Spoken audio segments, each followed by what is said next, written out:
In this lecture, we will look at various ways artists organize the visual elements we studied in the previous chapter, like line, shape, and color, in the composition of their artwork. This is a painting by the American artist Charles Demuth, done in the early 20th century, in the year 1928. It's a portrait of his friend, the poet, William Carlos Williams. Demuth visualized a line in a poem by Williams he wrote about seeing a fire truck racing through the streets on a rainy night. The line from the poem is simply, "I saw the figure 5 in gold." This line in the poem became the title of Demuth's work. In this painting, he uses several of the key principles of design. The large figure 5 is used to unify the composition. Unity is the appearance or condition of oneness. In design, unity describes the feeling that all the elements in a work belong together and make up a coherent and harmonious whole. The repetition of warm colors and geometric shapes also contribute to the unified feeling of this painting. Demuth also creates the illusion of depth called amplified perspective by using contrast of scale. This means that he changes the size of the letter 5 radically, and as a result, the viewer is very quickly brought back into deep space.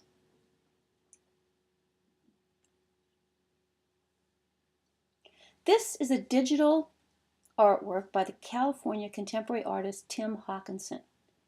He unifies the artwork by the repetition of the image of the human hand. Hawkinson uses contrast of scale to create a surreal and somewhat humorous feeling through amplified perspective.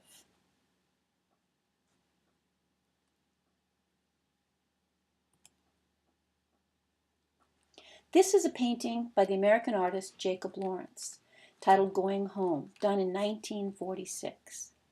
It's a painting of African American people on a train, part of his series of a work called the Migration Series. Here we see a strong sense of unity through repetition of similar shapes and colors. The green triangles, which are the train seats, are repeated across horizontally. And there's also a strong sense of variety in this piece through the more irregular use of the red shapes throughout the picture plane. We also see the color gold repeated.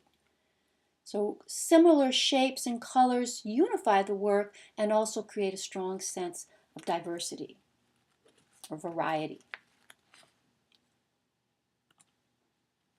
In Peter de Hooch's painting from the 17th century, the room itself provides the sense of unity in the work. Pattern refers to the repetitive ordering of design elements. Here, the patterns of the floor tile, the windows, the ceiling, and the paintings provide a unifying structure.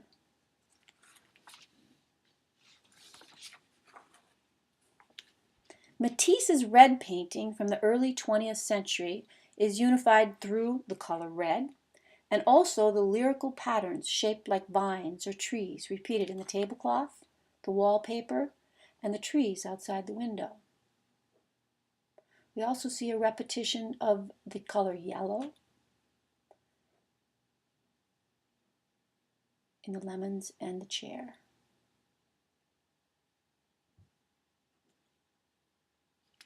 In this painting of the Holy Family by Raphael from the Renaissance period of art, we feel a sense of unity through the repetition of curvilinear shapes, repeated in the figures themselves, and also in the circular format outside the picture plane, forming the frame.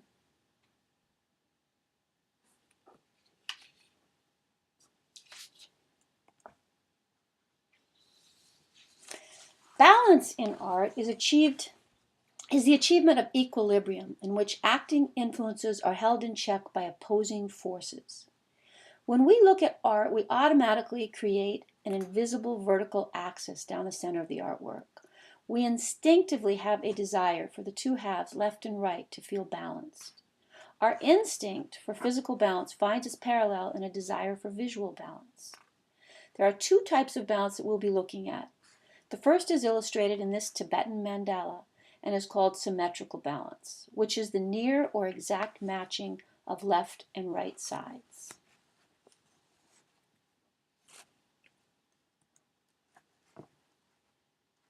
This symmetrical balance is also found in Leonardo da Vinci's Last Supper. This type of balance provides a sense of stability and permanence.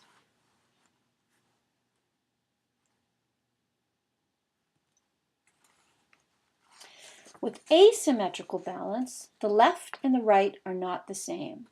Instead, various elements are balanced according to their visual weights of colors and forms. For instance, a large form is heavier or more attention-getting than a small form. So a large form can be balanced by two smaller forms. A form gathers visual weight as it nears the edge of a picture. In this way, a small form near an edge can balance a larger form near the center. Complex forms have more visual weight than a simple form. Warm colors are heavier than cool colors. In this painting by the French painter Nicolas Poussin, The Holy Family on the Steps, the artist has created a complex asymmetrical balance. He created a major center of interest on the far left of the picture by giving Saint Elizabeth a bright yellow robe. This is counterbalanced by the bright blue sky and white clouds on the upper right. The final master stroke that brings complete balance is Joseph's foot on the far right, which is bathed in light. The brightness of this small, isolated shape with the diagonal staff above it is enough to catch our eye and balance the color weights of the left half of the painting.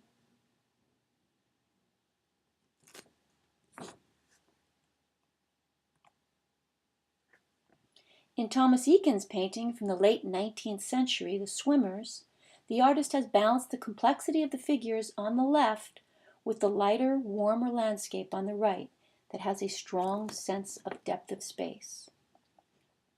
In this piece, we see a very clear focal point with the figure in the center, creating with the strong contrast of the dark foliage behind him. We also see what's called directional forces. We start with the figure in the center, and then we follow the figure on the right, the diagonal going down to the figure on the far right. Then we follow that figure through that use of psychic line as that figure looks at the dog. Then we follow where the dog is looking over to the figure who's reaching up towards the figure laying on the left. And then we lead our eye back up to the figure in the center. This is called directional forces.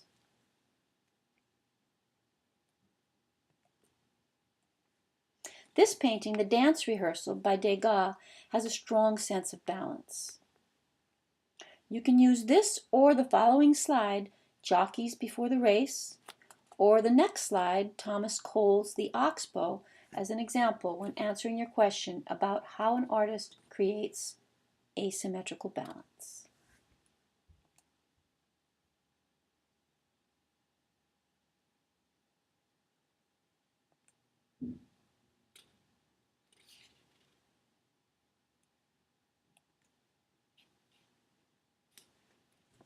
In the visual arts, rhythm is created through the regular recurrence of elements with related variations. Rhythm refers to any kind of movement or structure of dominant and subordinate elements in sequence. Strong rhythm dominates this painting by Orozco, Zapatistas. The line of similar, diagonally placed figures grouped in a rhythmic sequence expresses the determination of oppressed people in revolt. The diagonals of their hat brims, the bayonets, and the swords all contribute to a feeling of action. This is also an example used for hierarchical proportion. We learned that proportion is the size relationship of the parts of a whole. We've also learned that in the sense, creating a sense of the illusion of depth, things that are farther back in the picture plane should be smaller. Here, Orozco has made the figures on the horses, who are the bosses or the overseers, much larger because they're more important.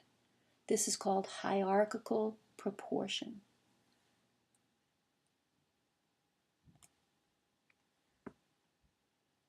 Scale is the size relation of one thing to another. Scale is one of the first and most important decisions an artist makes when planning a work of art. How big will it be? We experience scale in relationship to our own size, and this experience constitutes an important part of our response to works of art. Many artists since the 20th century have distorted scale for visual effect. Here we see Klaus Oldenburg's Spoon Bridge in Cherry, which is 52 feet long, and uses scale distortion, or an exaggerated size relationship, in a humorous way. His numerous large-scale sculptures of everyday objects, often created of painted metal, create an immediate joke in relationship to their very normal environment.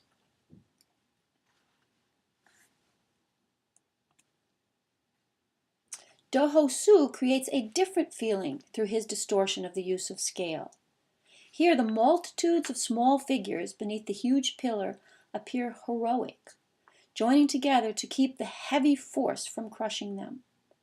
Through this work, he's exploring issues of identity, individuality, and personal space.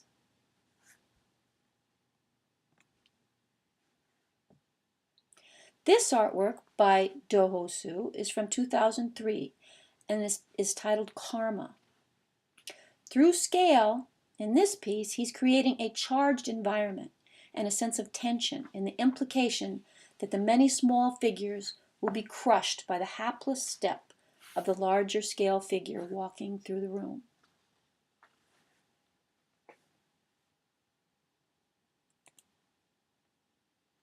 This incredibly lifelike sculpture is by Ron Mueck and is titled simply Crouching Boy.